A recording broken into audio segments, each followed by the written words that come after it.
తిరుమల శ్రీవారి బ్రహ్మోత్సవాలకు సిద్ధమవుతోంది. సెప్టెంబర్ 24 నుండి అక్టోబర్ 2 వరకు అత్యంత వైభవంగా నిర్వహించేందుకు ఏర్పాట్లు చేస్తున్నారు. పురాణాల ప్రకారం శ్రీనివాసుడు బ్రహ్మదేవుణ్ణి పిలిచి లోక కళ్యాణం కోసం తనకు ఉత్సవాలు నిర్వహించాలని ఆజ్ఞాపించినట్లు భక్తులు విశ్వసిస్తారు. ఆ ప్రకారం ఆనంద నిలయం మధ్యలో ఆవిర్భవించిన శ్రీ వెంకటేశ్వరునికి కన్యామాసంలో శ్రవణ నక్షత్రం నాటికి పూర్తయ్యేలా బ్రహ్మదేవుడు 9 రోజుల పాటు బ్రహ్మోత్సవాలు నిర్వహించారని పురాణాలు చెప్తున్నాయి.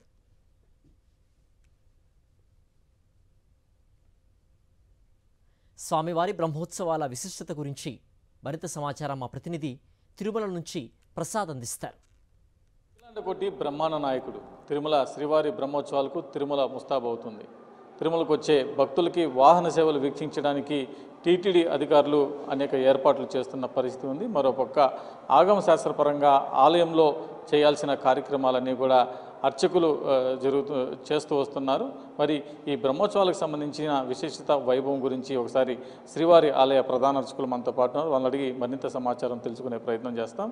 స్వామి చెప్పండి, అఖిలాండ కోటి బ్రహ్మాండ నాయకుడు బ్రహ్మోత్సవాలకు ముస్తాబవుతుంది తిరుమల. మరి ఈ బ్రహ్మోత్సవాలు విశిష్టత ఏంటి, వైభవం ఏంటి? ఓం నమో వెంకటేశాయ. శ్రీవైకుంఠ విరక్తాయ స్వామి పుష్కరిణి తటే రమయ రమమానాయ వెంకటేశాయ మంగళం.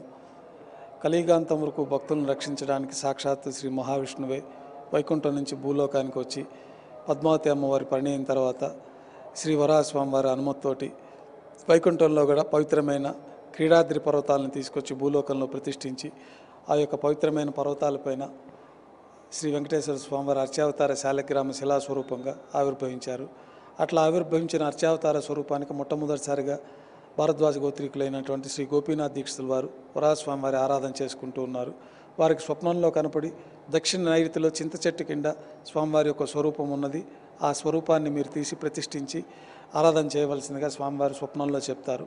ఆ ప్రకారం రంగదాసుడు అనే భక్తుని సహకారంతో శ్రీ గోపీనాథ్ దీక్షితుల వారు వరాహస్వామికి దక్షిణ నైరుతిలో వల్మీకంలో అంటే పుట్టలో ఉన్న శ్రీ వెంకటేశ్వర స్వామివారికి గోక్షీరంతో ఆ పుట్టను కరిగించి స్వామివారిని వెలికి తీసి శ్రీ వైకానస భగవత్ శాస్త్రం ప్రకారం ప్రతిష్ఠించి స్వామివారికి నిత్య కైంకర్యాలు నిర్వహిస్తూ నిత్యోత్సవాలు, మాసోత్సవాలు, పక్షోత్సవాలు, సంవత్సరోత్సవాలు వైభవంగా చేయడానికి అనేక మంది రాజులు వారందరూ కూడా స్వామివారిని దర్శించుకొని స్వామివారి అనుగ్రహాన్ని పొంది ఈ ఆలయ నిర్మాణం కూడా దశల వారీగా నిర్మాణం గావించి ప్రస్తుతం వైభవంగా జరుగుతూ ఉన్నాయి.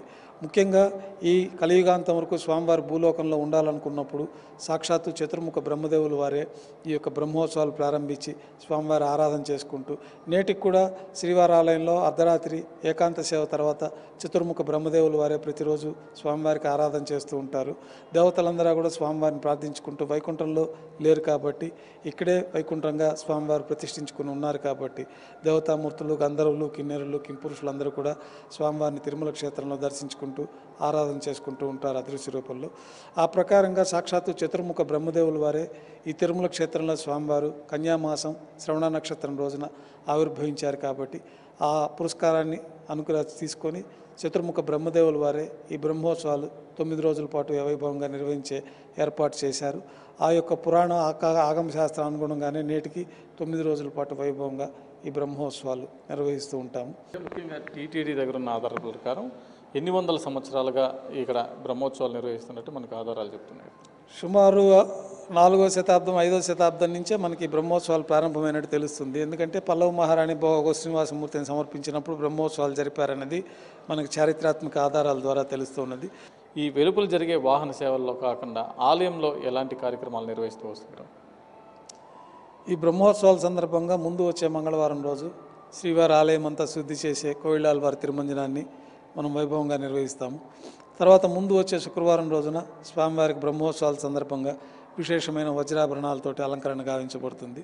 ఈ బ్రహ్మోత్సవాల సందర్భంగా రెట్టపడివారం అని ఈ యొక్క నామాన్ని కూడా కొంచెం పెద్దదిగా డబల్గా వస్తుంది పచ్చకర్పూరము.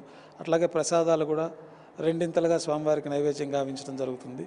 ఈ బ్రహ్మోత్సవాల సందర్భంగా స్వామివారికి ముందు వచ్చే శుక్రవారం రోజు అభిషేకం పూర్తయిన తర్వాత వజ్రాభరణాలతో అలంకారం జరుగుతుంది.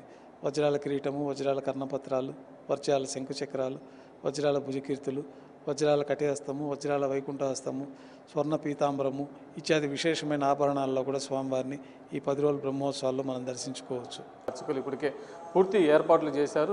తిరుమలకు వచ్చే భక్తులందరూ కూడా స్వామివారి మీద భక్తితో స్వామివారి వాహన సేవలు దర్శించుకోవాలి. స్వామివారి వాహన సేవలు ఊరేగింపు సమయంలో నాణ్యాల లాంటివి వాహన సేవల మీద విసరకనే కూడా అర్చకులు చెప్తున్న పరిస్థితి ఉంది.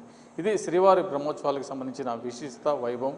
మరింత సమాచారం కూడా బ్రహ్మోత్సవాలకు సంబంధించి స్వామివారి వైభవాన్ని, స్వామివారి రహస్యాలను కూడా మీ ముందుంచే ప్రయత్నం సాక్షి చేస్తూనే ఉంటుంది. వీడియో జర్నలిస్ట్ ముఖేష్తో ప్రసాద్, సాక్షి టీవీ, తిరుమల నుండి.